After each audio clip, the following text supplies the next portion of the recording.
Doctor BR Ambedkar Pranahita Chevella ప్రాజెక్టుకు ప్రాణం పోయటం సాధ్యమేనా? ప్రభుత్వం చెబుతున్నట్టుగా ఆ ప్రాజెక్టుకు జీవం వస్తుందా? మహారాష్ట్ర సర్కార్ అనుమతిస్తుందా? గతంలో 148 మీటర్లకు అనుమతించిన మహారాష్ట్ర సర్కార్ తెలంగాణ ప్రతిపాదనలకు లైన్ క్లియర్ చేస్తుందా? ఉమ్మడి ఆదిలాబాద్ జిల్లా కలల ప్రాజెక్టు సాకారమయ్యేందుకు అడ్డంకులు తొలగేనా? తుమ్మిడిహెట్టి వద్ద ప్రాజెక్టు కట్టి తీరుతామని చెబుతున్న ప్రభుత్వం మాటలు కార్యరూపం దాల్చుతాయా? 2 ఏళ్లలో ప్రాజెక్టు పనులు పూర్తి చేస్తారా? ఆ ప్రాజెక్టు నిర్మాణానికి ముందున్న సవాళ్లు, ఆర్థిక అంశాలు ఏంటి? ఇదే విపక్షాలకు అస్త్రం కాబోతోందా? ఈ గండాలన్నింటినీ దాటుకుని ప్రభుత్వం ప్రాజెక్టు పూర్తి చేస్తుందా? ఎన్నికల సమయం దగ్గర పడుతుందని హడావిడి చేసి వదిలేస్తుందా? ఇంతకీ ఈ ప్రాజెక్టుకు ప్రాణం పోస్తారా? కాలక్షేపం చేస్తారా?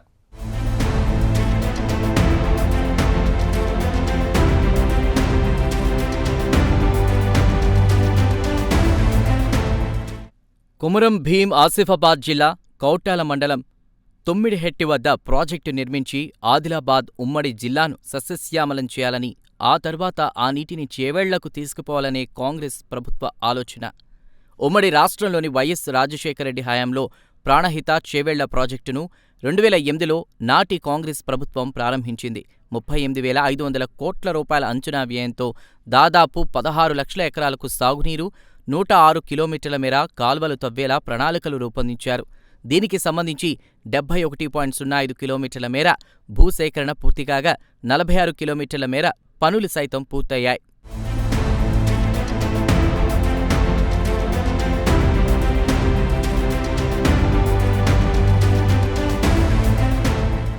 ఇక మహారాష్ట్ర ప్రభుత్వం బ్యారేజీ ఎత్తు 148 మీటర్లకు తగ్గించాలని సూచన చేసింది. దీంతో కేసీఆర్ ప్రభుత్వం ప్రాజెక్టు రీడిజైన్ చేసింది.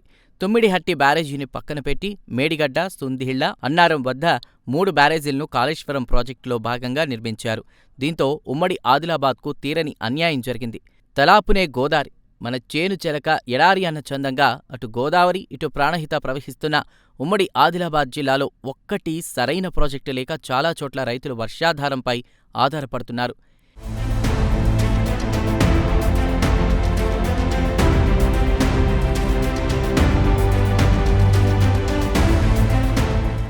ఈ ప్రాజెక్టు నిర్మించి తీరాలని పట్టుదలతో ఉన్న కాంగ్రెస్ ప్రభుత్వం ప్రాజెక్టు నిర్మాణంలో మార్పులు, చేర్పులు చేసింది. ఒక్కచోట కాకుండా 2 చోట్ల బ్యారేజీలు నిర్మించాలని డిజైన్ చేశారు. గతంలో ప్రతిపాదించిన ప్రాంతానికి ఎగువన వార్ధా, పెన్గంగా నదుల సంగమం వద్ద బ్యారేజీ వంపుని వచ్చేలా నిర్మించారు. 6.5 కిలోమీటర్ల మేర వార్ధా నదిపై 1, పెన్గంగపై 1 బ్యారేజీలు నిర్మిస్తారు. ఈ రెండింటినీ కలుపుతూ భారీ కాంక్రీట్ బండ్ నిర్మించనున్నారు. ఇప్పుడున్న 71.5 కిలోమీటర్ల పాయింట్ వద్ద సుందిళ్లకు నీటిని తరలించి అక్కడి నుంచి ఎల్లంపల్లికి నీరు లిఫ్ట్ చేయనున్నారు.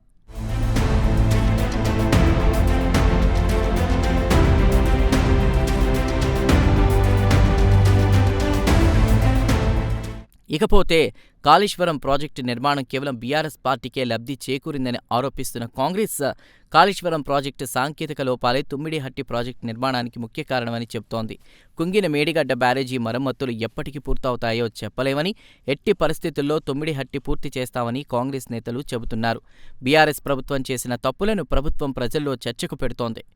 తుమ్మిడిహట్టి నిర్మించడం ద్వారా బీఆర్ఎస్ తప్పులను సరిచేస్తున్నామని చెప్పుకునే అవకాశం ఉంటుంది. దీంతో పాటు ఉమ్మడి ఆదిలాబాద్ జిల్లాలో కాంగ్రెస్ పట్టు పెంచుకునే వ్యూహం కూడా ఉన్నట్లు తెలుస్తోంది.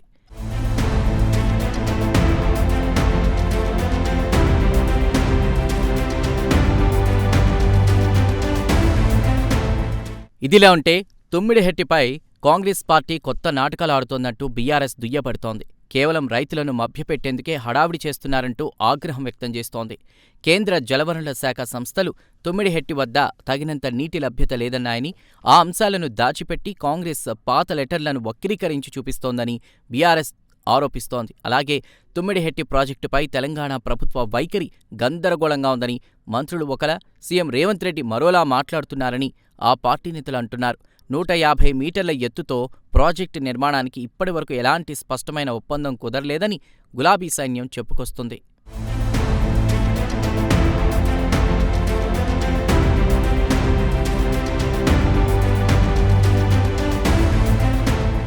అయితే ఈ ప్రాజెక్టుకు సంబంధించి ఎన్నో అంశాలు తెరపైకొస్తున్నాయి. వాస్తవానికి కాంగ్రెస్ ప్రభుత్వం ఏర్పడినప్పటి నుండి తుమ్మిడిహెట్టి నిర్మించి తీరుతామని చెబుతున్నారు. కానీ ఇప్పటివరకు ఒక్క అడుగు కూడా ముందుకు పడలేదు.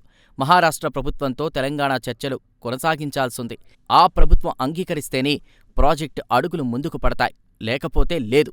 ఇక ప్రభుత్వం ఇప్పటికే ఆర్థికంగా ఇబ్బందికర పరిస్థితుల్లో ఉంది. విషయాన్ని స్వయంగా ముఖ్యమంత్రి అంగీకరించారు. మరి ఈ ప్రాజెక్టు హుటాహుటిన పూర్తి చేయడమంటే దాదాపు అసాధ్యమే. ఇది ప్రతిపక్షాలకు ఆయుధంగా మారే అవకాశం ఉంది. ఈ గండాలన్నింటినీ దాటుకుని ప్రభుత్వం ప్రాజెక్టు పూర్తి చేస్తుందా? ప్రతిపక్షాల నోళ్లు మూయిస్తుందా? లేక ఎన్నికల సమయం దగ్గర పడుతుందని హడావిడి చేసి వదిలేస్తుందా? వేచి చూడాలి మరి.